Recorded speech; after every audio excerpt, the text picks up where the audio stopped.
Vamos começar. Senhor Jesus, estamos aqui neste momento, Senhor, para te agradecer por essa oportunidade, agradecer pela vida de cada um que aqui está nesta manhã, agradecer, Senhor, por essa aula que nós iremos aprender mais de Ti, aprender mais, Senhor, como devemos nos portar como cristãos. Nos mostre, Senhor, ao longo dessa aula aquilo que estamos fazendo de errado e nos ensine, Senhor, o caminho para que possamos corrigir esse erro. Aqueles, Pai, que não puderem estar conosco nessa manhã, alcança, Senhor, toca no coração deles, Tu sabes os motivos e os propósitos. Continue abençoando os professores da escola dominical para que a gente possa ter, Senhor, cada vez mais ânimo, desprendimento e vontade de ensinar e fazer a Tua obra. Abençoe, Senhor, o pastor Alder, todo o conselho, para que tomem as melhores decisões, Senhor, nesse momento que nós estamos vivendo e que a gente possa passar por isso mais fortalecidos como irmãos, como uma igreja, Senhor, que é fincada os pés na palavra e, Senhor, sempre espere e confie em Ti. É isso que desde já nós te pedimos e te agradecemos no nome de Jesus. Amém. Amém, gente. Vamos lá, então. Eu vou já começar compartilhando minha tela com vocês. Deixa eu abrir aqui. Pronto. Todo mundo tá vendo, né? Vamos lá, deixa eu só pinar meu vídeo aqui. Bom, quem tá com a revista aí, a gente tá na lição de número 2 da revista, que fala sobre lutando contra a hipocrisia. A primeira lição foi lutando contra o abatimento, que a Aliane trouxe pra gente. E agora a gente tá falando sobre lutando contra a hipocrisia. Eu gostaria de que todos vocês abrissem comigo em Lucas, que é o versículo tema da nossa aula de hoje, né? Que é Lucas de 1 a 19. Lucas 12, né? De 1 a 19.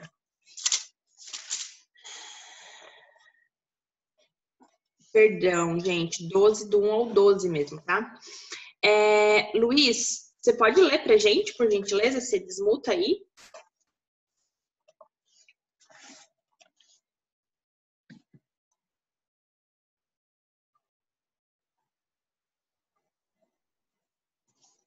Luiz?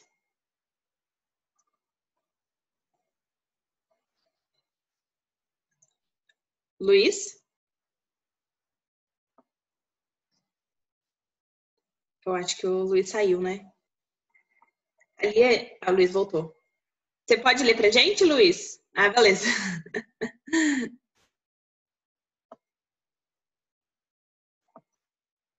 Aí você tem que desmutar aí pra você, tá bom? Por favor.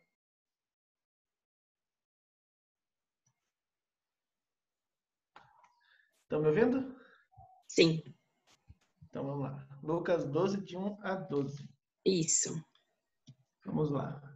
Posto que miríades de pessoas se aglomeraram, a ponto de uns aos outros se atropelarem, passou Jesus a dizer, antes de tudo, aos seus discípulos: acautelai-vos do ferimento dos fariseus, que é hipocrisia. Não há encoberto que não venha a ser revelado, e oculto que não venha a ser conhecido. Porque tudo o que dissestes às escuras será ouvido em plena luz. E o que dissestes aos ouvidos no interior da casa será proclamado dos eirados.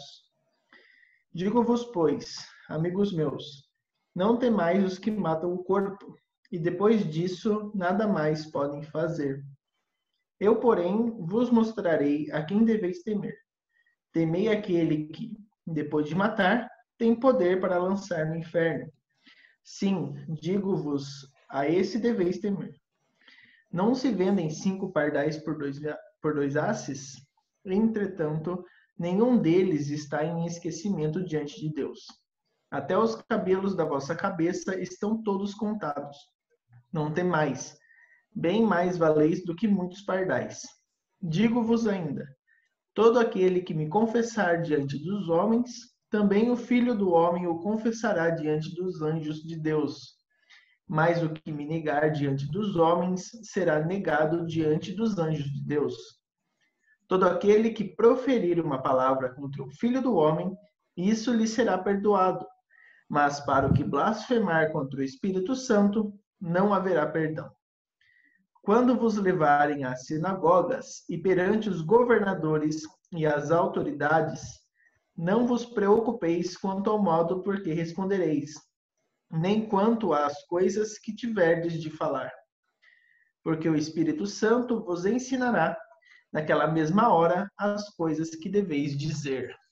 Amém. Obrigada, Luiz. De nada.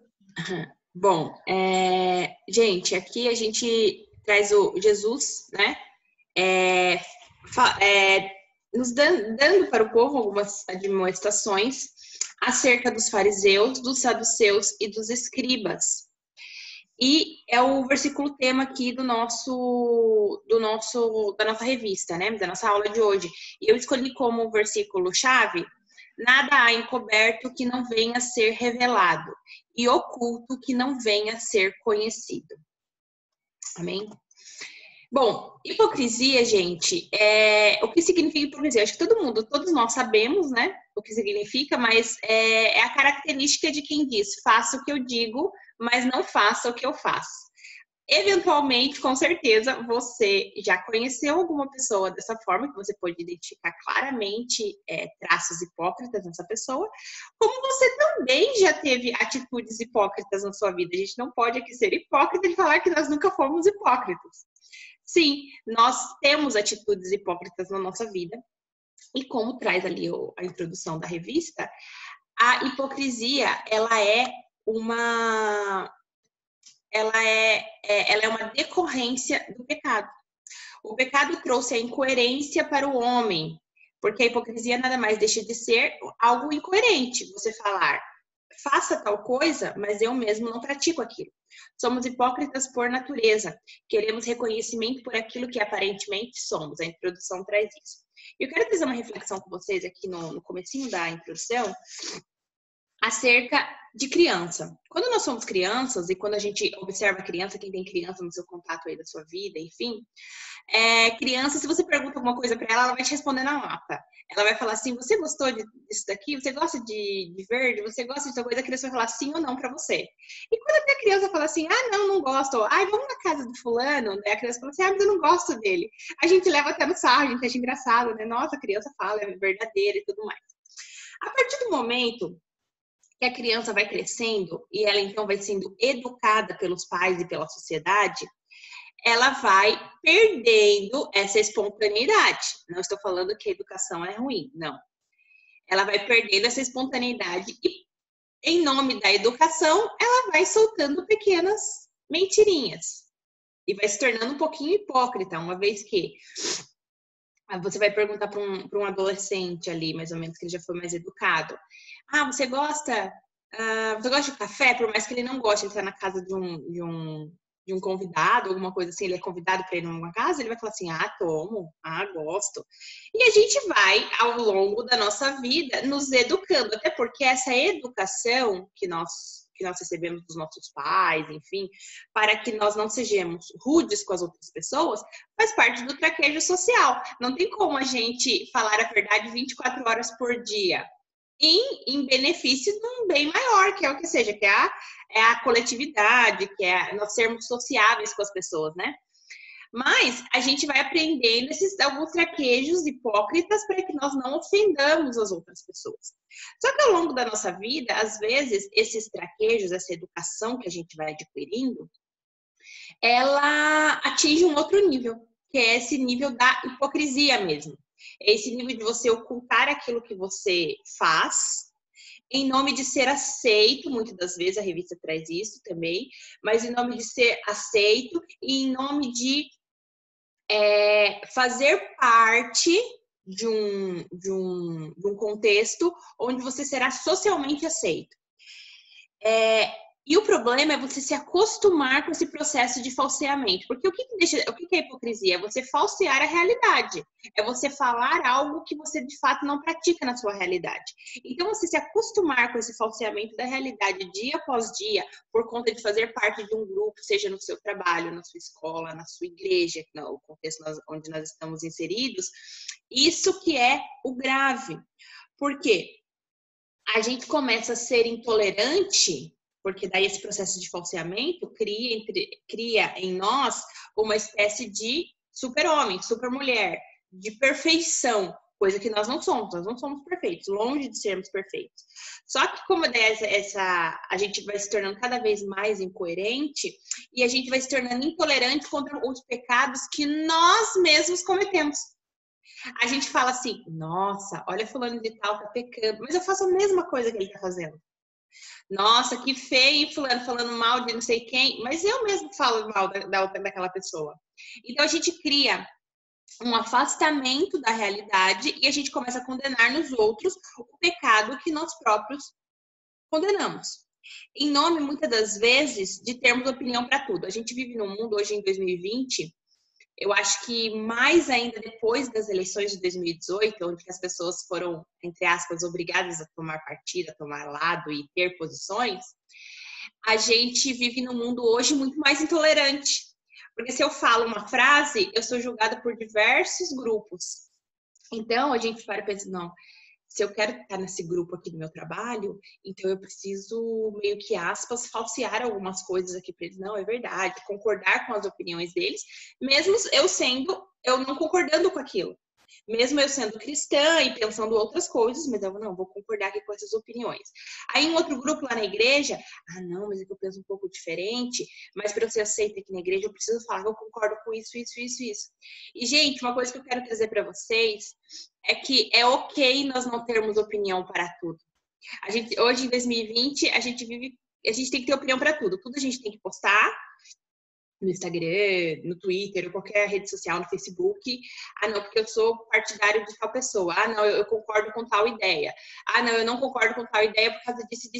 As pessoas têm essa necessidade de se incluírem em grupos e de se incluírem e terem opiniões justamente para se sentir, para ter esse sentimento de pertencimento. Até mesmo nós aqui vivendo nesse período de quarentena, a gente passa muito mais tempo acompanhando as coisas através da internet. E a internet gera nas pessoas esse sentimento de pertencimento. E por conta desse sentimento de pertencimento, elas passam a ter atitudes muito hipócritas. Elas passam a participar de grupos e querer se identificar com pessoas, e que para isso existe essa cultura do cancelamento, né? Que eu acho que todo mundo já meio que conhece, né? Não, vamos cancelar fulano, cancelar ciclano por conta de alguma opinião que ele deu, sendo que você faz muito pior. O que nós estamos fazendo na quarentena? Fulano, eu mesmo já cansei de criticar um monte de pessoas. Não sei porque as pessoas não param na casa. Não sei porque não sei o quê. Olha que hipócrita, eu, desde o primeiro dia da quarentena, eu fiquei em casa, mas eu tinha possibilidade. Eu ia no mercado, eu ia na farmácia.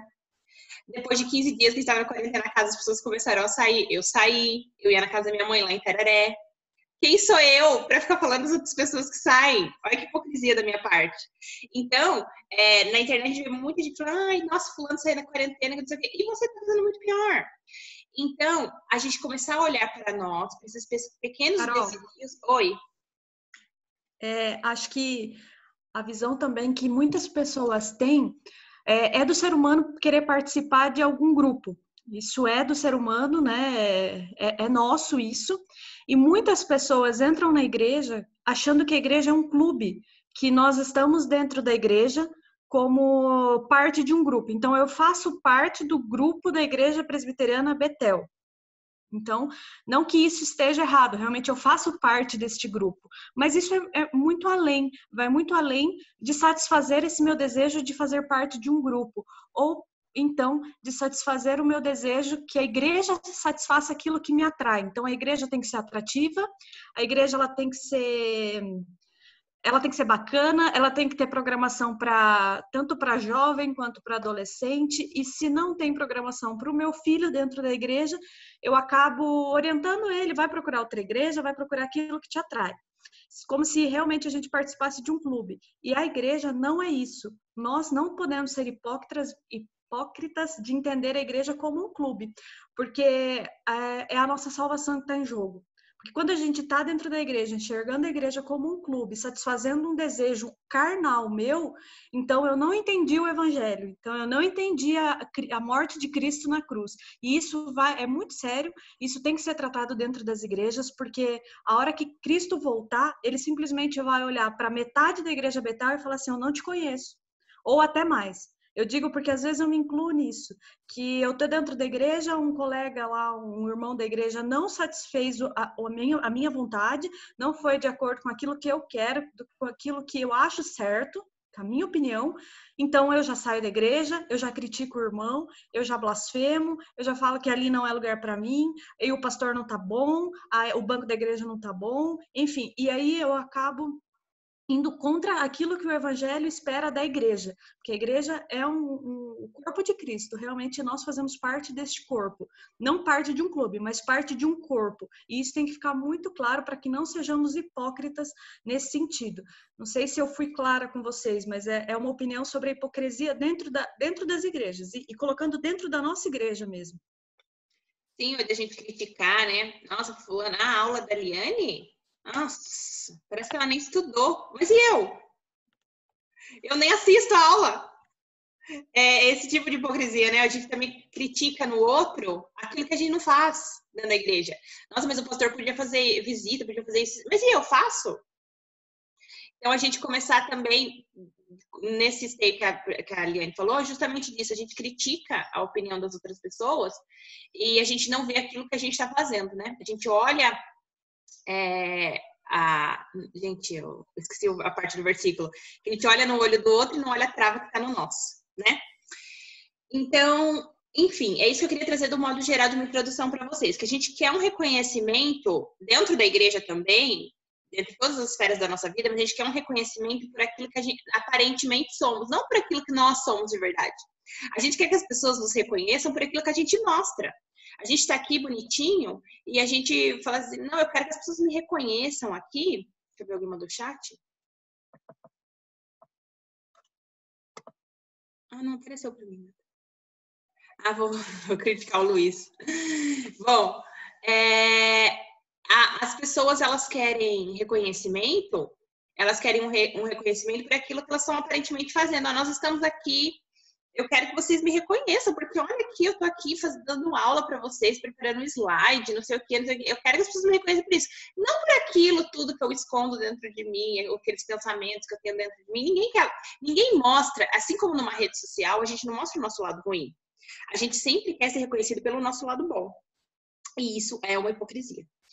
Partindo ali para o ponto número 1, gente, quem está com a revista, eu gostaria, então, deixar uma dúvida. O ser humano, ele é naturalmente hipócrita? O que vocês acham disso?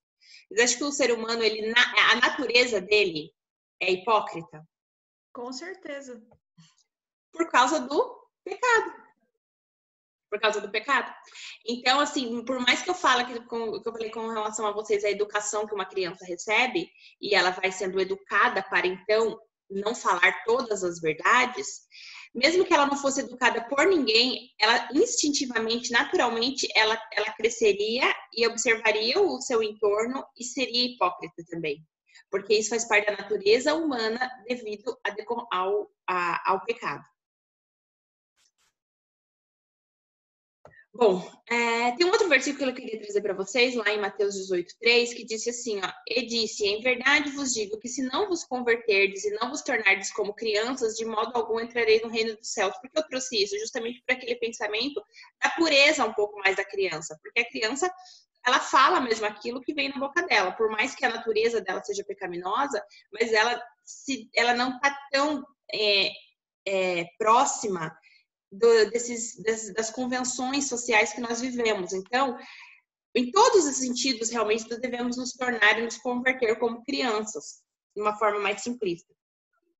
Ponto 1, a realidade da hipocrisia. Ai, gente, foi errado aqui. Bom, a realidade da hipocrisia, ele traz o seguinte. Ele vai trazer aqui no primeiro momento, ali, gente, no ponto 1, 3 grupos religiosos que Jesus estava exortando acerca deles. Acautelai-vos do fermento dos fariseus, que é a hipocrisia. Jesus primeiro fala que o fermento dos fariseus é a hipocrisia. Por que o fermento?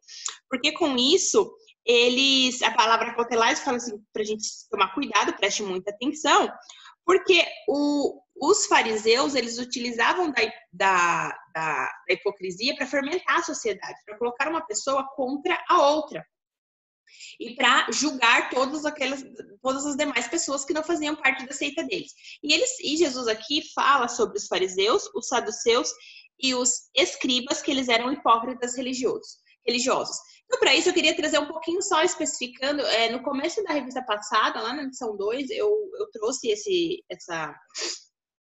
foi até uma aula que eu dei sobre essa explicação um pouquinho da diferença dos grupos religiosos, e eu queria só dar mais uma pincelada aqui para vocês.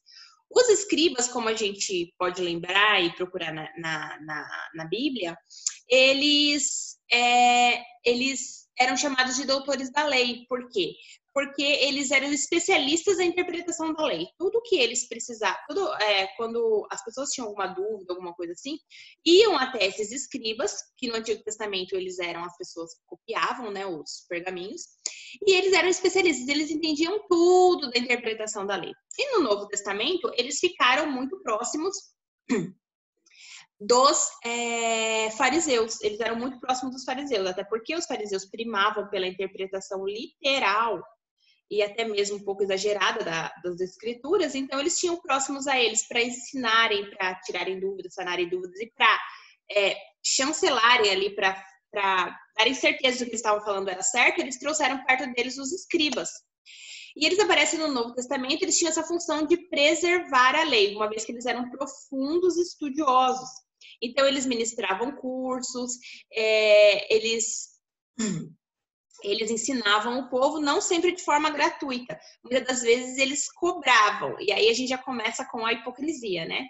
Eles cobravam por esse ensinamento e cobravam até de forma exagerada, de uma forma assim totalmente para usurpar mesmo o povo, né? Então, ali no final, fala assim, por diversas vezes eles se entravam em conflitos com Jesus, pois o Senhor condenava a hipocrisia e o formalismo exterior que eles estimulavam. Uma vez que eles estimulavam só o formalismo, assim, olha, eu estou mostrando aqui que eu estou ensinando, eu estou mostrando aqui que eu estou seguindo as leis mosaicas, mas eles não viviam, não praticavam a palavra que Jesus pregava na época. Os saduceus, eles eram um pouco menores, mas eles eram extremamente influentes porque eles eram ricos. Tanto quanto nos dias de hoje, né? O grupo das pessoas ricas e super ricas no mundo é muito pequeno, mas eles são os grupos mais influentes na sociedade. Eles eram um grupo mais político do que religioso, né? Então, muitas das vezes, eles não pensavam e não concordavam com os ensinamentos dos fariseus, porque eles não primavam por esse estudo da Bíblia tão próximo, né? O conceito deles mesmo era mais terem eles primavam mais mesmo para manter o grupo que eles já tinham de pessoas, então eles tinham mais um conceito político, eles tinham uma visão mais política de toda daquela sociedade. Mas por que então, e até aqui traz que eles não acreditavam na ressurreição, na imortalidade da alma e tudo mais, e João Batista repreendeu eles, né? Foi a eles que foi dirigida o xingamento de raça de víboras, né? Só que, por causa dessa ênfase que eles tinham tão materialista, e eles gostariam de permanecer daquele jeito, eles desfrutavam de tanto prestígio e influência, que eles se aliaram aos fariseus contra Cristo, porque eles acreditavam que essa insurgência de Jesus ali naquela época viesse a abalar a política da época, abalar as estruturas da época, e eles não queriam isso, eles não desejavam isso, eles gostariam que as coisas permanecessem como elas sempre foram. Assim, eles se uniram com os fariseus contra Cristo, ok? E os fariseus, que significa separados, né? Eles acreditavam que eles eram separados, e eles eram conhecidos pela observância rígida, não apenas da lei escrita, mas da tradição oral. Os escribas, eles eram conhecidos o profundo conhecimento que eles tinham das escrituras e os cursos que eles davam. Aqui, os fariseus, eles não tinham apenas a tradição escrita lá, os escritos. Eles seguiam também a tradição oral, judaica, né? E eles eram aquelas pessoas que realmente se importavam com tudo. Então, eles estavam presentes em todas as esferas da sociedade. Eles estavam nas sinagogas, eles estavam misturados na política, eles estavam nas ruas vigiando as pessoas, eles estavam ensinando e cobrando das pessoas como que elas deviam se portar.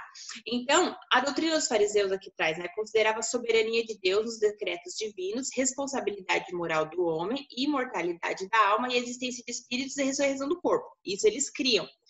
Só que eles também enfatizavam também a importância do dízimo e das leis sabáticas. Eles eram extremamente rígidos, então eles observavam tudo isso e observavam as roupas que as pessoas usavam, os trajes que elas estavam e o que eles faziam no sábado. Então, para eles, o mais importante era a guarda do sábado. Aí até aqui traz uma curiosidade que eles afirmavam que se uma pessoa estivesse com a garganta doendo, então ela poderia engolir o vinagre, ela não poderia fazer o gargarejo, porque o gargarejo implicaria num tipo de trabalho. Então, eles eram assim, eles primavam demais pela forma e não pelo conteúdo, como a gente sabe. Então, separando esses 3 grupos religiosos aqui que Jesus falava na época, e Jesus censurava, então, os escribas, os fariseus e os saduceus por 4 motivos que nós temos aqui. A usurpação espiritual. Ali no versículo 2, como a gente já leu, nada há encoberto que não venha a ser revelado e oculto que não venha a ser conhecido. Por que Jesus condenava eles por conta dessa usurpação espiritual? Porque eles criam mesmo que eles eram a lei. E eles determinavam o que deveria ser feito ou não. Eles tinham essa... eles criam mesmo que o próprio Deus tinha os instituído como sucessores de Moisés ali no manejo da lei mosaica, para então começar a fiscalizar as demais pessoas se elas estavam cumprindo com a regra ou não. Então, eles acreditavam que eles tinham essa autoridade divina, coisa que não era. Então, aqui, ó, Jesus fala em Mateus 23, do 1 ao 12, no versículo 2, assim, ó, na cadeira de Moisés se assentaram os escribas e os fariseus, uma vez que Deus não deu para eles nenhum tipo de autoridade para tal. Deus não deu nenhum tipo de autoridade para eles para que eles viessem a ser esses guardiões da lei na terra. No 2, não praticavam o que ensinavam. Gente, isso daí é o típico hipócrita, né? Eles ensinavam tudo o que eles deveriam fazer, mas eles, enfim, não praticavam aquilo que eles faziam. Eles não praticavam o que eles faziam. Ali no 2, quem está com a revista, ó, no versículo 3, fala assim, ó, fazei e guardai, pois, tudo quanto eles vos disserem, porém não os imiteis nas suas obras, porque dizem e não fazem. Eles eram legalistas, ritualistas e hipócritas. Eles falavam, mas não viviam o que ensinavam. Quantos líderes religiosos a gente conhece hoje, por conta da internet, da TV e tal, que não praticam o que ensina a gente? Milhares. No início da pandemia, eu não sei se vocês acompanharam, teve um caso de um pastor lá em Manaus, que por conta começou a pandemia e tal, alguns lugares estavam abertos, outros não. E ele choveu demais lá em Manaus e teve um hotel que ele ficou totalmente alagado. E o Corpo de Bombeiros teve que socorrer, tirar essas pessoas de lá. E quando o Corpo de Bombeiros foi lá, descobriram que tinha um quarto que eles não queriam sair. E no final das contas, descobriram que quem estava lá era um pastor com uma mulher da igreja. E no grupo do WhatsApp da igreja, as pessoas começaram a compartilhar e tal. E eu acabei vendo essa notícia. Então, extremamente, um líder religioso que não pratica o que ele ensina. A gente vê um outro líder religioso que era muito famoso no Brasil. Eu, particularmente, não o conhecia, mas muitas pessoas o conheciam, que era o João de Deus. Olha que coisas absurdas que ele foi acusado criminalmente, de coisas que ele fez, que certamente ele não ensinava aquilo, né? Para a grande maioria, ele pregava o bem, o amor e coisas assim. Então, essa hipocrisia que Jesus apontou nos tempos bíblicos, a gente pode ver muito claramente nos dias de hoje. Oprimiam os outros com fardos pesados. No versículo 4, no mesmo tema lá de Mateus 23, fala assim: atam fardos pesados e difíceis de carregar e os põem sobre os ombros dos homens. Entretanto, eles mesmos nem com o dedo querem movê-los. Os fariseus criaram centenas de mandamentos e tradições humanas para oprimir o povo. Gente, hoje em dia não acontece diferente. Naquela época, eles oprimiam as pessoas com esse tanto de regras que eles criam, uma vez que eles se achavam mesmo, eles se usurparam espiritualmente desse poder de conduzir o povo e de ditar o que era certo e o que era errado. Eles oprimiam o povo criando tantas regras que as pessoas não conseguiam viver direito. Tem uma conhecida minha, mãe de uma amiga minha, que ela é evangélica a vida inteira. E quando ela era criança, na igreja que ela participava, não podia cortar o cabelo. Não podia cortar o cabelo. E daí ela cresceu, enfim, as regras da igreja mudaram e tudo mais. E um dia, conversando com ela, ela me disse, pessoalmente, que ela não consegue cortar o cabelo, mesmo ela sabendo que não é pecado. Mas ela não consegue fazer isso porque ela foi ensinada de uma forma tão dura, tão brusca, que ela acredita que mesmo se ela cortar o cabelo hoje, ela sabendo que não é pecado, ela está cometendo algo errado. Então, pra gente ter uma noção do que a opressão faz com as pessoas. E por que a opressão, eu quero que vocês guardem isso, gera hipócritas. Muitas das vezes o hipócrita ele é gerado por uma opressão tão forte que é feita na vida dele, que então ele começa a praticar esses seus pequenos delitos que ele é suprimido, ele não pode fazer, alguém oprime ele deixa de praticar publicamente algo e começa a praticar solitariamente alguma coisa e propaga que ele não faz. Então, um hipócrita, muitas das vezes, ele surge da opressão. E o que era o que os fariseus faziam? Eles oprimiam tanto o povo que daí iam surgindo pequeninos fariseus que continuavam oprimindo as pessoas e não faziam aquilo que eles falavam. 4. Tudo que faziam era para promoção pessoal. Gente, isso daí é a coisa mais batida. Você vai ter pessoa assim no seu trabalho, você vai encontrar pessoa assim na sua escola, você vai encontrar pessoa assim ao longo da sua vida, que faz isso e promove isso, né? Ali nos versículos 5 ao 7 fala assim: praticavam, porém, todas as suas obras com o fim de serem vistos pelos homens, pois alargam os seus filactérios e alongam as suas franjas. Amam o primeiro lugar nos banquetes e as primeiras cadeiras nas sinagogas, as saudações nas praças e os serem chamados mestres pelos homens. Eles querem aparecer pelo que fazem, pela maneira de vestir, ocupando os primeiros lugares. Eles tinham sempre essa vontade e essa necessidade de serem os primeiros em tudo e de aparecerem por tudo. Sabe aquela pessoa que faz isso, né? E quer aparecer, e quer mostrar porque eu faço, porque eu tenho, porque não sei o quê, porque não sei o quê, não sei o quê. Então, um hipócrita e que tem as mesmas atitudes dos fariseus. Lembrando que Jesus sempre nos exortou que, mas o maior dentre vós será vosso servo. Quem a si mesmo se exaltar será humilhado, e quem a si mesmo se humilhar será exaltado. Ok? Vamos lá. Como vencer, então, gente? A gente apontou aqui vários pontos de hipocrisia na nossa sociedade, de hipocrisia que a gente identifica dentro da Bíblia. Gostaria de saber, alguém tem algum apontamento para fazer? Eu tenho. Vamos lá. Bom, a gente estudou na última revista bastante sobre as religiões.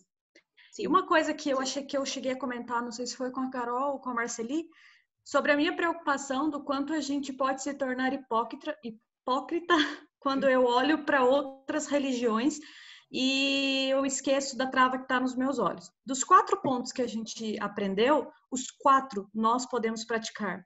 Não está longe da nossa realidade, né? Os 4 pontos a gente já sofreu dentro da igreja, a gente já praticou dentro da nossa igreja. Então, assim, a hipocrisia é algo muito sério que tem que ser debatido. Quando a gente estudou sobre as seitas e as heresias, a intenção era que nós pudéssemos olhar também para nós, onde nós, muitas vezes, acabamos que nos tornamos semelhantes a eles, né? Com relação ao dízimo, com relação a olhar para o irmão com um olhar de condenação. Enfim, são vários pontos que nós devemos sempre olhar para dentro de nós, para dentro da nossa igreja. A igreja presbiteriana como um todo, a igreja presbiteriana se preocupa muito com o evangelho, muito com a palavra de Deus, e é por isso que eu acredito que todos nós estamos nela hoje. Mas é feita por homens. E podem haver hipocrisias e podem haver situações que nós não concordamos. Então, como é que eu rebato isso? Como é que eu posso estar preparado para esse tipo de questionamento? Através da palavra de Deus. Então, o crente que só espera receber pode estar muito sujeito a ser enganado. Então, nós temos que estar sempre amparados na palavra de Deus para que também, se um dia o reverendo Alder falar alguma coisa que está fora da palavra de Deus, eu não seja hipócrita, mas eu possa, então, conversar com ele, tentar entender o ponto de vista, só que baseado na palavra de Deus. Então, Depois que a gente estudou bastante sobre seitas e heresias, eu não quero que fique assim, falaram mal das religiões. Não, gente, nós apresentamos para vocês todos os pontos que a revista trouxe, que a palavra de Deus trouxe, nós estudamos, fomos a fundo nisso, mas queremos que todos nós estejamos sempre preparados e preocupados com a nossa fé, com a nossa posição perante a palavra de Deus. Dos 4 pontos, o que mais me assusta é porque eu já vivenciei isso, ou talvez eu já pratiquei isso. Então, acho que a gente tem que se preocupar muito com a hipocrisia, porque é algo muito sério. Tem muitos crentes que vivem de hipocrisia, passam a vida toda em hipocrisia, só conhecem Deus ao ouvir de falar, não se aprofundam. A gente falou sobre abatimento na semana passada, o quanto o abatimento nos faz conhecer a Deus profundamente. Então, queria deixar isso para vocês, né, para a gente refletir, para a gente pensar um pouquinho, para a gente olhar para essa trava que está, às vezes, nos nossos olhos e se preocupar com isso. Não, tá certo. Até mesmo nessa parte que você falou, de, por exemplo, nós nos depararmos aqui, questão do pastoral, mas se a gente realmente acaba se deparando com algum líder religioso que fala alguma coisa que não deve, que tá falando alguma coisa que não tá na palavra, e a gente ter toda essa fundamentação bíblica para a gente debater, para a gente combater. Porque todos nós, gente, a Bíblia é acessível para todos nós. Todos nós podemos apontar biblicamente os erros cometidos na nossa igreja ou erros cometidos pelos nossos irmãos, desde que com amor e com conhecimento e sabedoria, mas a gente tem esse direito. Então, às vezes, a gente vai se deparar com atitudes hipócritas de líderes e tal, a gente pode sim combater. Deixa eu ver o que estão falando aqui no chat. Claro. Ai, gente, pode falar. Pode falar, pastor, imagina. Viu?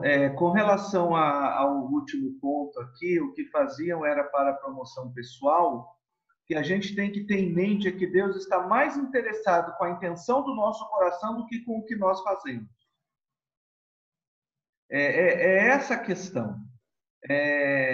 Deus ele está mais interessado com a intenção do nosso coração. Por isso que ele vai julgar as intenções do nosso coração.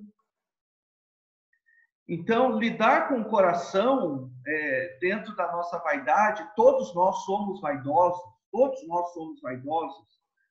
E às vezes eu estou ali preparando o sermão e 2, 3 dias, e eu falo, não, vou fazer isso e tal, aí de repente eu tenho que parar e falar, peraí, mas eu estou fazendo isso para poder ser um bom sermão para a igreja, aprender e ser transformada, ou estou fazendo isso apenas pelo meu ego e pela minha vaidade, porque agora meu sermão vai estar na internet? Então, é algo difícil de você lidar. Por quê? Porque nós somos vaidosos por natureza. Não sei se todos já assistiram o filme Advogado do Diabo.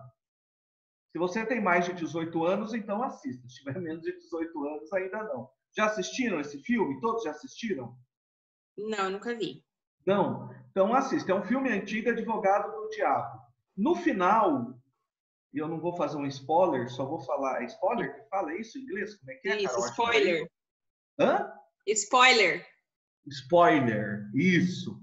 No final, o diabão lá, o ator que está representando o diabão, fala para o advogado, vaidade, meu pecado predileto. Assista o filme, gente.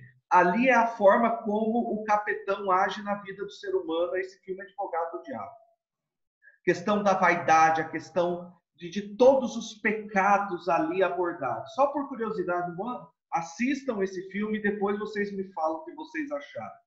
Então, quer dizer, é a questão da vaidade mesmo. Eu sou vaidoso, vocês são vaidosos, entendeu?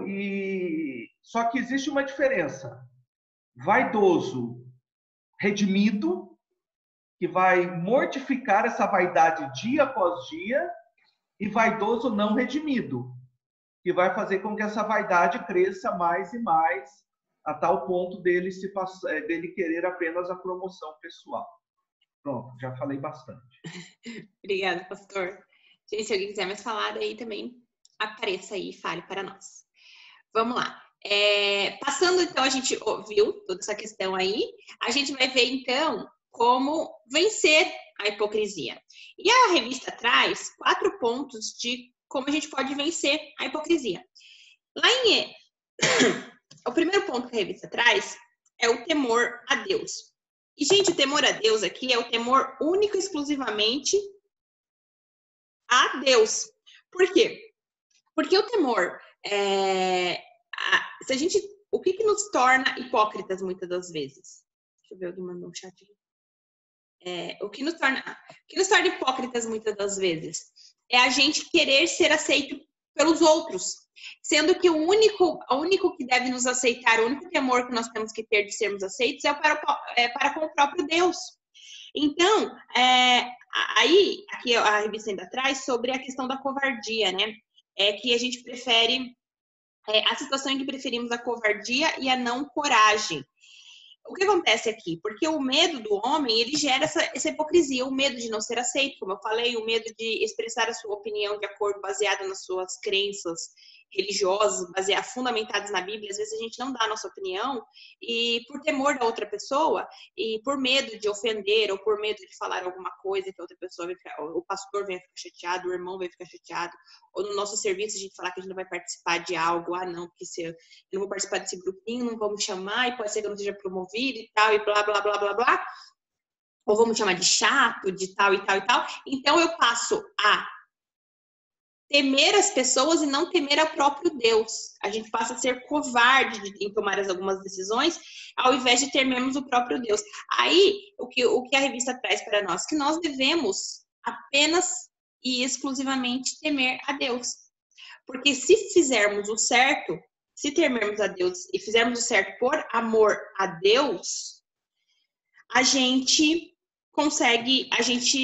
vive, né, como verdadeiros cristãos. É isso que a gente deve fazer. E a gente vence a hipocrisia.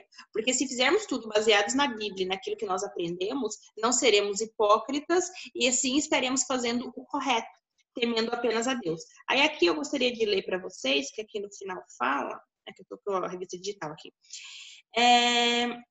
Aí eu queria ler aqui para vocês. Eu, porém, vos mostrarei a quem deveis temer.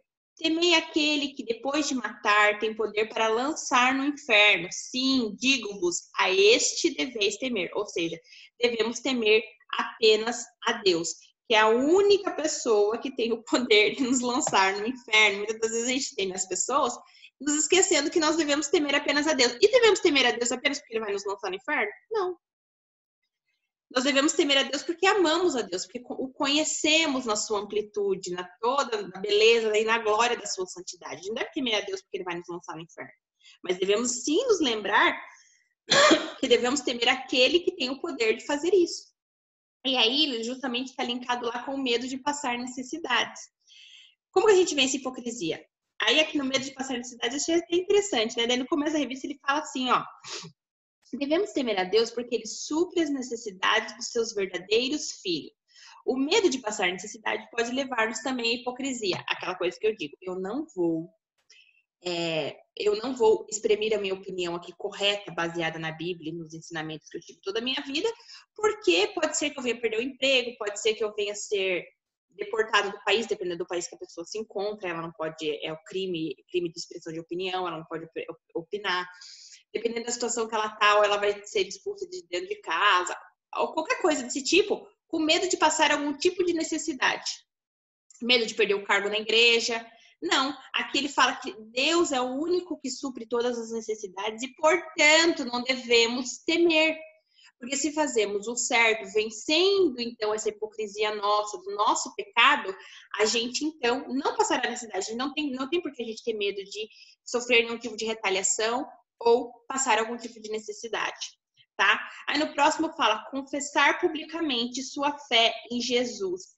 O medo de confessar a fé em Jesus gera também a hipocrisia. Esconder o seu compromisso com Jesus é também uma forma de falsidade. Aí nos versículos fala assim, Romanos 10, eu queria que vocês abrissem aqui, pudessem abrir Romanos 10, 9 e 10, que fala assim, gente, eu vou ler aqui para vocês. Se com a tua boca confessares Jesus como Senhor e com o teu coração credes que Deus o ressuscitou dentre os mortos, serás salvo. Porque com o coração se crê para a justiça e com a boca se confessa a respeito da salvação. No começo, a Aliane estava falando acerca da gente não deixar de pensar que a coisa mais importante na nossa vida é a nossa salvação. Não adianta a gente viver os preceitos da igreja, os preceitos da sociedade e não pensar na nossa salvação, que é o mais importante. Então, como a gente vence também essa hipocrisia oriunda, né, da nossa natureza pecaminosa? A gente confessando a Jesus Cristo. Muitas das vezes a gente falseia que a gente conhece a Deus, ou a gente falseia esse nossa confissão pública em Jesus, a nossa crença em Jesus, para a gente viver uma vida de ilusão, uma vida aceita na sociedade. Mas uma forma da gente se libertar é nós confessarmos publicamente a nossa fé em Jesus. Creio que não seja aqui tanto o nosso problema, né? Mas outras pessoas ao redor do mundo têm outras realidades que isso é muito difícil de acontecer. E o último é honrar o Espírito Santo e não blasfemar contra ele. Isso daqui eu queria que vocês prestassem muita atenção, porque ele fala aqui, todo aquele que proferir uma palavra contra o Filho do Homem, isto lhe será perdoado. Mas para o que blasfemar contra o Espírito Santo, não haverá perdão. A gente já teve esse tipo de debate algumas outras vezes na escola dominical, e a gente, até inclusive o pastor mesmo já explicou para mim, já explicou para nós, o que é a blasfêmia contra o Espírito Santo, né? A blasfêmia contra o Espírito Santo é você atribuir ao diabo, atribuir ao inimigo uma obra que você deveria conferir ao próprio Cristo. Ou seja, algo que Cristo fez, você confere aquilo como uma obra demoníaca, que era o que os fariseus faziam, né? Quando Jesus curava e tal, eles acreditavam aquilo ao demônio. Isso é blasfêmia. Então, aqui quando ele fala honrar o Espírito e não blasfemar contra ele, é uma forma de vencermos a hipocrisia. Lembrando que a blasfêmia contra o Espírito Santo é um pecado imperdoável. Daí ele fala aqui. O que significa blasfemar contra o Espírito? Rejeição absoluta de Jesus. Abram lá em João 3:36, uma passagem conhecida, mas só para a gente ilustrar aqui. Em João 3:36, diz assim: por isso, quem crê no Filho tem a vida eterna. O que, todavia, se mantém rebelde contra o Filho, não verá a vida, mas sobre ele permanece a ira de Deus. Então, a rejeição absoluta de Jesus, o qual é testemunhado por a rejeição do Espírito, é um pecado imperdoável, gente. Então, os pecados que os fariseus cometeram foi um pecado imperdoável. Ok? O Espírito Santo é o Espírito da verdade, somente ele pode nos conduzir à verdade de Deus. Então, uma vez que a gente se levanta e a gente questiona o Espírito Santo, a gente não está sendo conduzido à verdade e à vontade de Deus, porque aqui ele fala que o Espírito Santo acaba e destrói toda mentira, falsidade e hipocrisia. Ai, eu quero lutar contra a hipocrisia. Como que eu faço? Eu não consigo. Eu não consigo me desvencilhar das convenções sociais. O que eu devo fazer? Ore. Ore para o Espírito Santo te direcionar. Ore para Deus abrir a sua mente, abrir o seu conhecimento, te dar coragem para então fazer todos esses passos que eles trazem aqui na revista para nós, para que a gente então possa nos desvencilhar da hipocrisia. Por quê?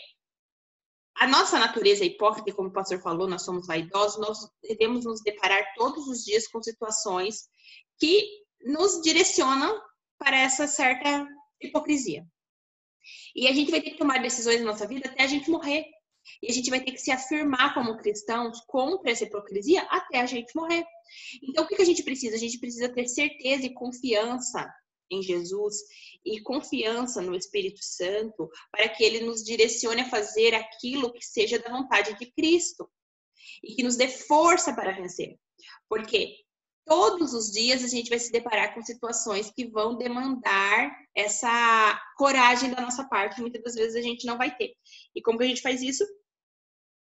Pedindo para o Espírito Santo ali no último parágrafo, ele fala assim: o Espírito Santo tem o papel fundamental de capacitar os crentes a pregar o Evangelho, principalmente em situações de perseguição. Devemos depender do Espírito para testemunhar a Jesus, ou seja, estamos com dificuldade, estamos passando por momentos difíceis, peça para o Espírito Santo te direcionar e te guiar a vencer essa dificuldade do da hipocrisia, ok?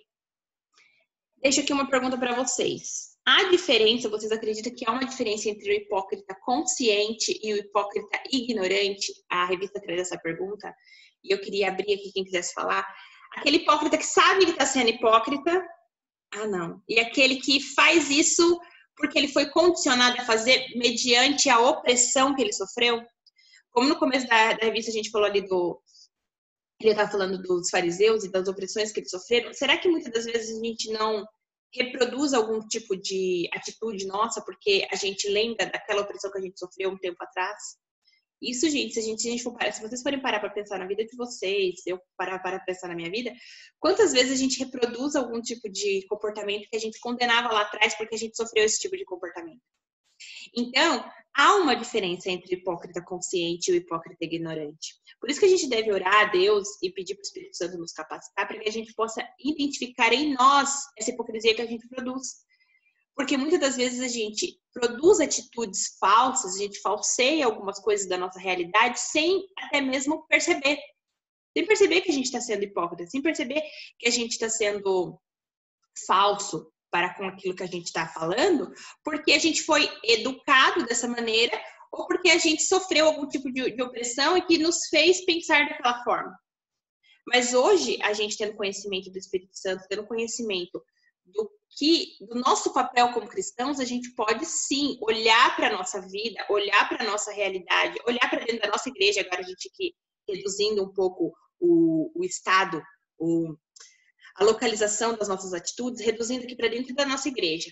Será que a gente não reproduz algumas atitudes que a gente condenou lá do passado, de líderes que nos oprimiram ou que nos retalharam lá atrás? A gente não está reproduzindo essas atitudes agora com outras pessoas? Com as pessoas que nós estamos liderando, com as pessoas que nós pretenderíamos ajudar e nós não estamos ajudando? Então, vamos parar para pensar. Se você acha que você está tendo algumas atitudes hipócritas que eram inconscientes, que eram ignorantes, que você desconhecia, ignorante no sentido de ignorar, de desconhecer. Você desconhecia essas atitudes e agora, a partir desse momento, você vai conhecer e vai começar a repensar a sua vida? Porque sim. Pense na última semana de vida que você teve, do domingo passado até hoje. Quantas atitudes hipócritas você teve durante essa semana? Inúmeras. Eu posso dizer por mim, inúmeras. A começar a falar da quarentena. Essa semana mesmo, eu reclamei para algumas pessoas. Nossa, como as pessoas não conseguem parar dentro de casa? Eu fui para N lugares essa semana. Por conta de trabalho, por conta de outras coisas, sim, mas também por conta do que eu quis. Porque eu quis sair para comprar uma coisinha. Porque eu quis... Então, assim, eu mesmo tive várias atitudes hipócritas que eu condenei. Então, pare e pense na sua vida. Quantas vezes você faz isso conscientemente e aquilo que você faz inconsciente que agora você vai começar a pensar. E de um modo geral, na conclusão, ele traz aqui um tema que eu até gostaria de saber do pastor Aldi. Uma vez a gente conversou sobre isso, mas era numa outra situação. Ó. Ele traz aqui na conclusão uma historinha de uma igreja nos Estados Unidos que o pastor pregava muito a respeito de bebida alcoólica, cerveja, porque cerveja era do diabo e tal, e tal, e tal. Aí... essa cervejaria, por conta do pastor pregar muito contra ela, resolveu fazer uma doação, acho que de $150 mil para a igreja, para ajudar ali nas obras da igreja, na reforma da igreja e tal, e meio que vai dar uma calada na boca lá do pastor. E daí eles levaram isso para o conselho para eles deliberarem lá numa assembleia se eles poderiam aceitar ou não esse dinheiro.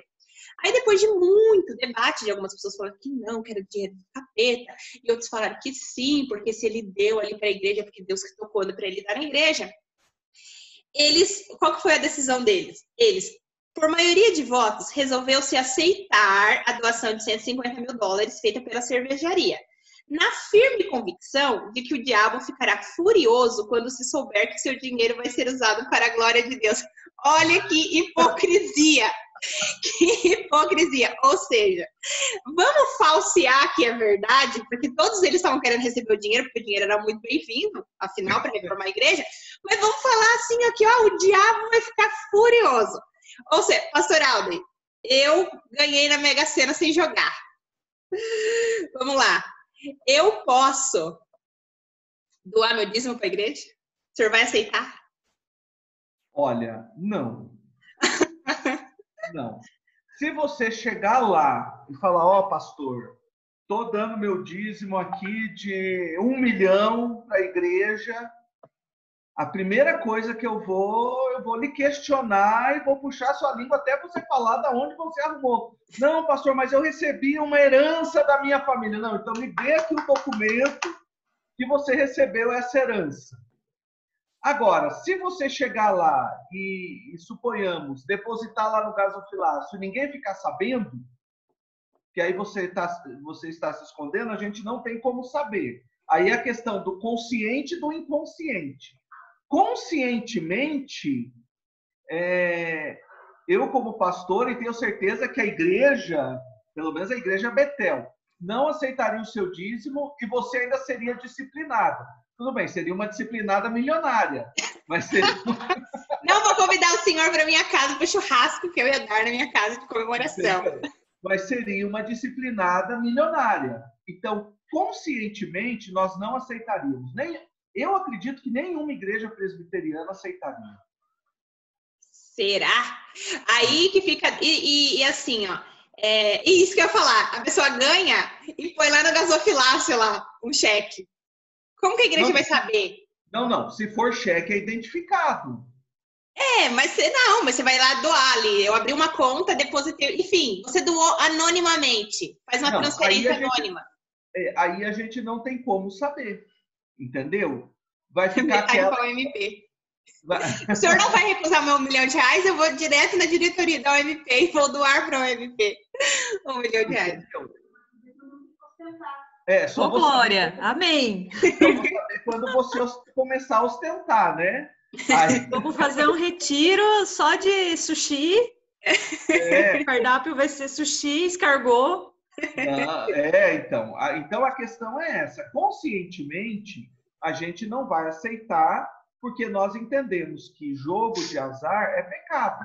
Que a maneira como Deus instituiu na sua palavra para nós ficarmos ricos, ou por meio da herança que os nossos pais trabalharam, a Bíblia diz que os pais em tesouro para os filhos, ou por meio do nosso trabalho. Por meio do nosso trabalho. É a mesma coisa de, olha, no final do ano, uma irmã da igreja estava precisando de uma pessoa para trabalhar. E eu indiquei uma pessoa da igreja, ela estava recebendo seguro-desemprego ainda. E aí depois eu perguntei para a irmã, e aí deu certo? Ela falou, não, eu não peguei, porque primeiro eu não ia poder registrar, mesmo que fosse para 2 meses, eu não ia poder registrar ela, e outra coisa, ela estava recebendo seguro-desemprego. Então, pela lógica, ela não pode trabalhar recebendo seguro-desemprego. Aí depois eu falei, caramba, é verdade mesmo. Sabe quando você não tem aquele estralo? Eu não sou comerciante, então eu não tenho esse tino comercial, né? Aí depois eu falei, realmente, se o cara está recebendo seguro-desemprego e ele vai trabalhar informalmente para receber mais um dinheiro, então ele está errado. É pecado também. Vocês não acham que é pecado também? Com certeza. Então, aí a questão. Oi? A Luiz não acha. É que já aconteceu comigo. Você deu o dízimo, falando... né, Luiz? Não, eu dei o dízimo até do seguro-desemprego. Pastor, viu só? Não. Mas eu não trabalhava registrado, a cabeça era outra. Beleza. Eu não era crente. Eu era convertido. Entendeu? Aí o que Paulo diz? É algo interessante, que nós vivemos conforme aquilo que nós já alcançamos. Ou seja, nós vamos alcançando uma maturidade que talvez o que para nós não era errado antes, após a nossa maturidade e a nossa consciência, se tornou errado. Se tornou errado. Então, é igual o Luiz falou, lá atrás ele tomou essa atitude. Mas você faria isso hoje, Luiz? Não, hoje não. Pessoal, então, boa tarde para vocês. Gente, vamos encerrar a aula. O pastor falou, depois que o pastor falou, não, né? Agora o pastor sabe, né? O pastor sabe.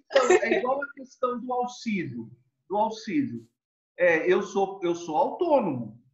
Então, quer dizer, pela lógica, mesmo que eu tivesse que devolver depois, mas pela lógica, eu poderia requerer o auxílio, aqueles R$600. Eu não sou registrado, entendeu? Eu não sou registrado. Então, poderia requerer. Mas aí é justo eu requerer o auxílio se, graças a Deus, a igreja, por conta da fidelidade dos irmãos, não diminuiu em nada minhas contas, não me faltou nada. Não seria justo. Entendeu? Não é que eu sou perfeito, gente. Eu também peco como vocês. Mas é o que o Paulo diz.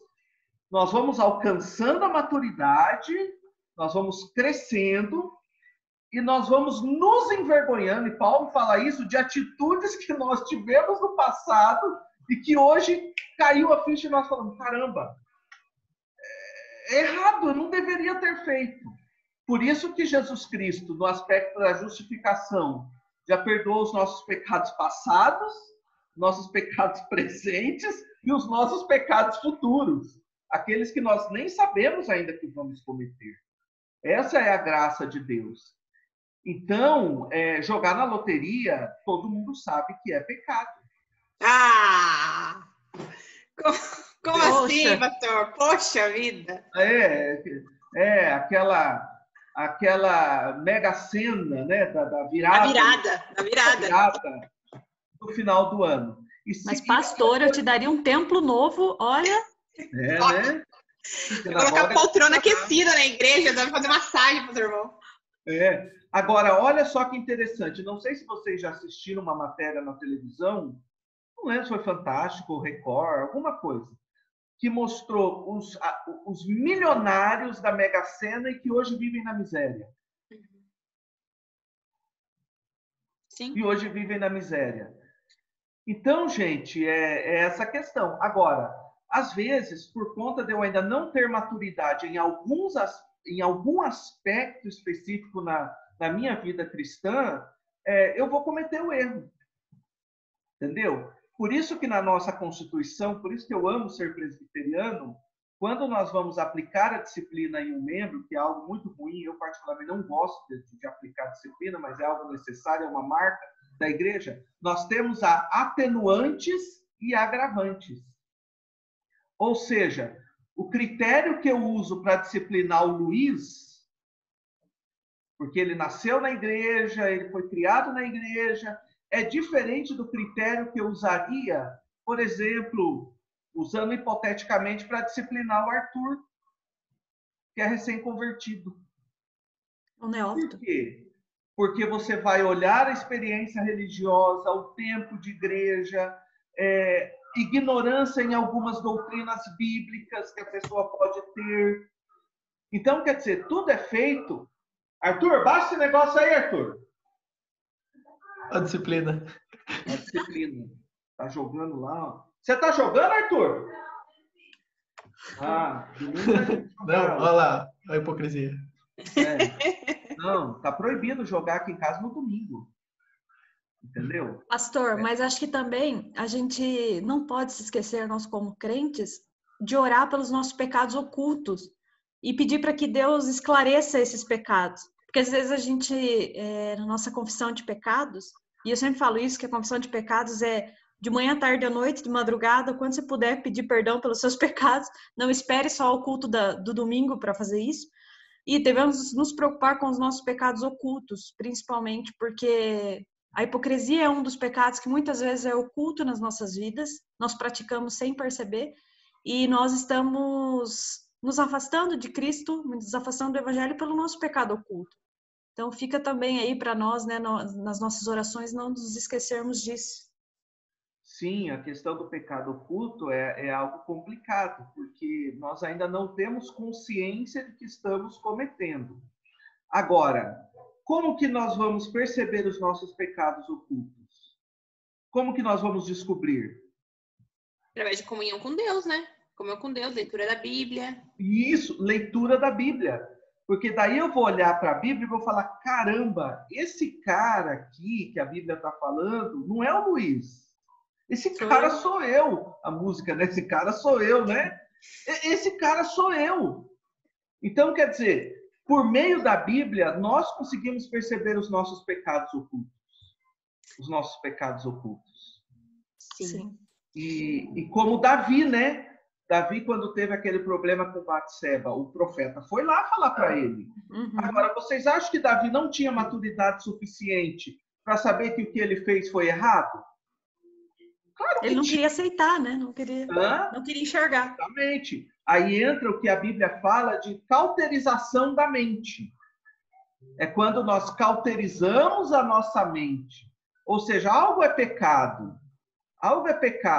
mas nós começamos a colocar na nossa mente que não é pecado. Que não é pecado. Por exemplo, concluindo aí para vocês, a questão da pandemia. Um dos efeitos da pandemia, isso aí vocês podem escrever o que eu estou falando para vocês, irmãos, é que muitos irmãos não vão voltar mais para a igreja. Sim. Vão virar desigrejados. Por quê? Porque ele na casa dele, ele está recebendo a palavra, né? Está recebendo a palavra.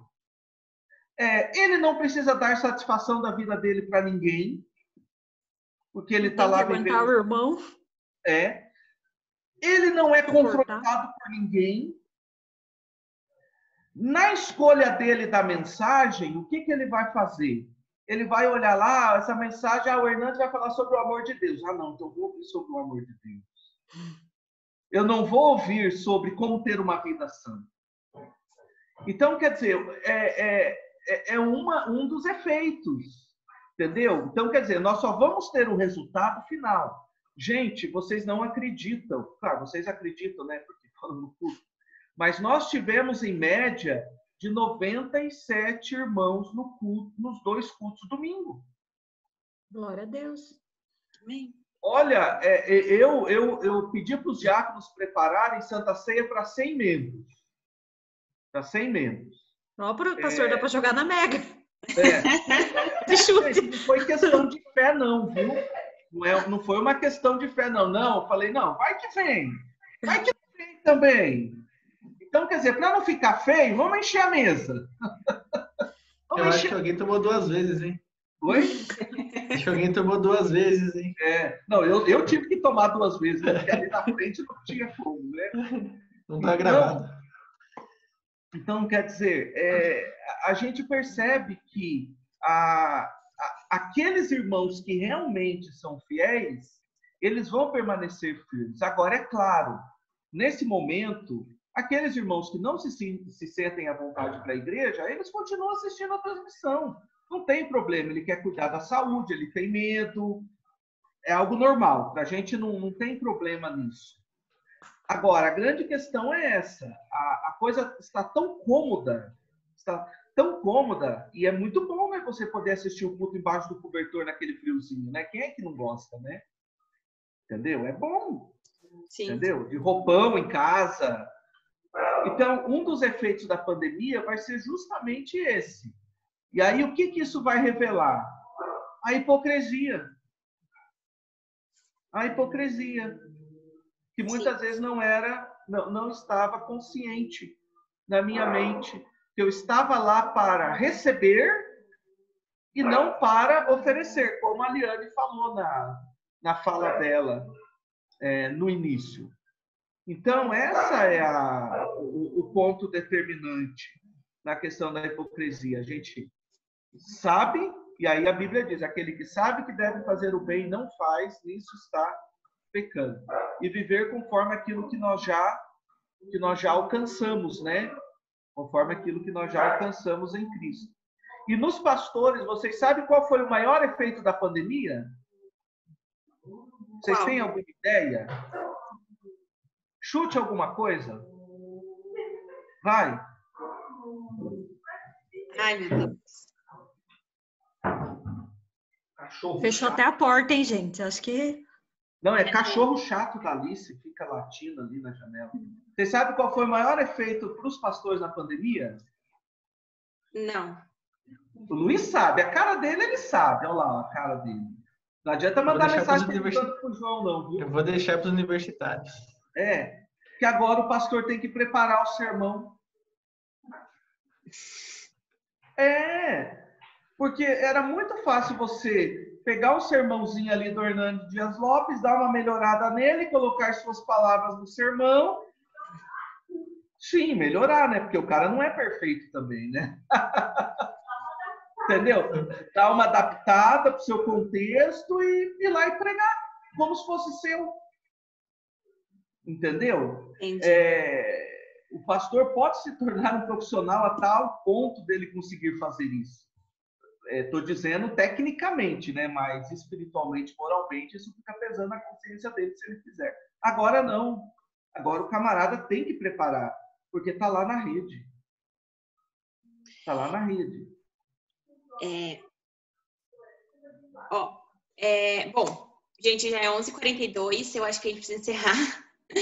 Mas eu acho que a aula foi bem proveitosa nesse sentido da gente começar a pensar sobre a hipocrisia que nós cometemos todos os dias e que a gente não percebe, né?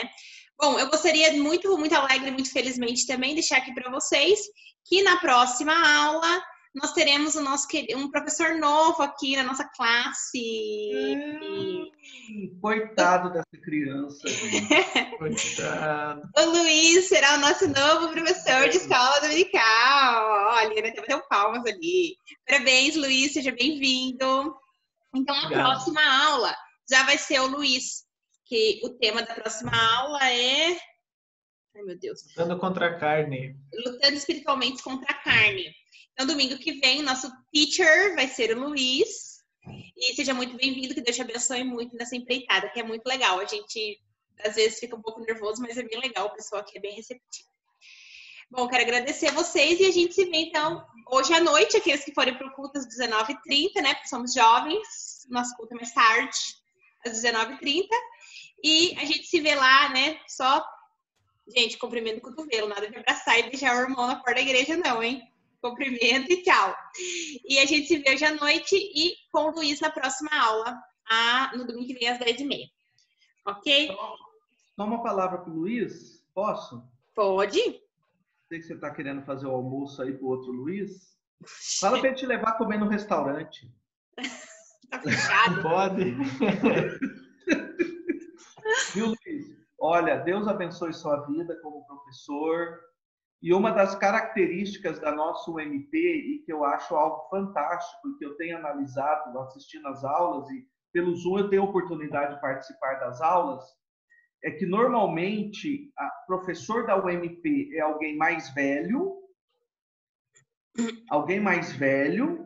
e que vai ensinar com base mais na experiência do que com base bíblica. No caso da UMP, são professores que têm a mesma idade, que têm as mesmas lutas, os mesmos dramas da mocidade, e que por meio da palavra de Deus pode compartilhar suas experiências, mas aprender juntos. Então esse é um detalhe fantástico da nossa classe de UMP. Por quê? Porque são jovens que estão no mesmo barco, sofrendo os mesmos dramas, as mesmas dificuldades, e que estão contribuindo um com o outro para o crescimento espiritual. Então, no meu entendimento, isso é muito mais proveitoso do que ter um professor mais velho que vai chegar lá e vai falar: viu, vocês não sabem nada da vida, eu vou ensinar vocês. Não estou dizendo que não é proveitoso também. Estou dizendo que numa escala de balança, o modelo que vocês têm adotado é mais eficaz do que o outro modelo. Então, Deus abençoe a vida da Liane, da Carol e agora do Luiz. E olha, acabou. Você vai ter que ralar muito para chegar nesse padrão das meninas, hein? Olha... Eu já estou até pensando como que eu vou fazer aula de PowerPoint, que nem ela. Eu estou quase pegando meu livro e fazendo assim, ó.